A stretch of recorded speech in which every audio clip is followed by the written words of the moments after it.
Halo semua, selamat datang di video pembelajaran PKN. Pada pertemuan kali ini, kita akan membahas materi mengenai makna lembaga peradilan.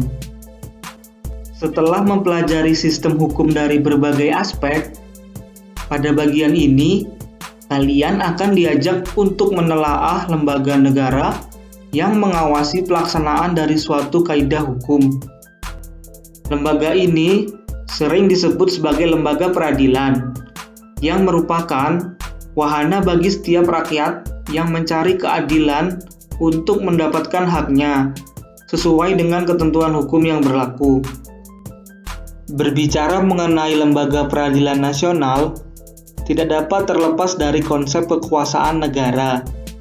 Kekuasaan yang dimaksud adalah kekuasaan kehakiman.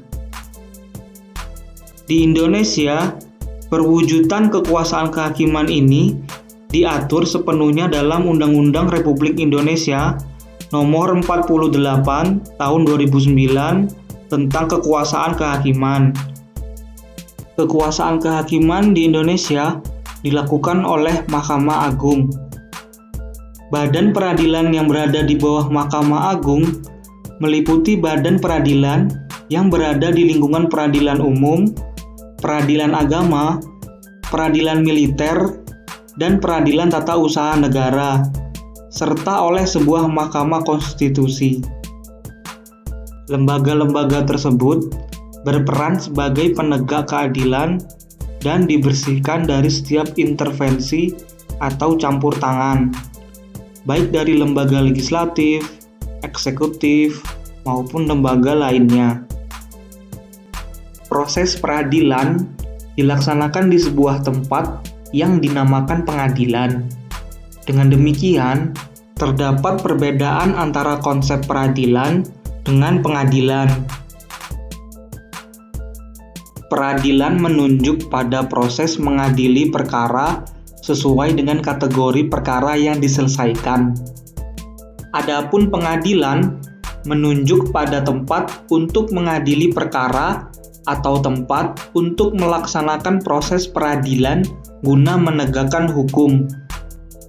Dari uraian di atas, dapat dirumuskan bahwa lembaga peradilan nasional sama artinya dengan pengadilan negara, yaitu lembaga yang dibentuk oleh negara sebagai bagian dari otoritas negara di bidang kekuasaan kehakiman, dengan sumber hukumnya peraturan perundang-undangan yang berlaku di dalam negara. Pengadilan secara umum mempunyai tugas untuk mengadili perkara menurut hukum dengan tidak membeda-bedakan orang. Pengadilan tidak boleh menolak untuk memeriksa, mengadili, dan memutus suatu perkara yang diajukan dengan dalih bahwa hukum tidak ada atau kurang. Pengadilan wajib memeriksa dan mengadili setiap perkara peradilan yang masuk. Demikianlah sedikit pembahasan materi mengenai makna lembaga peradilan. Sampai jumpa di pembahasan materi lainnya. Terima kasih.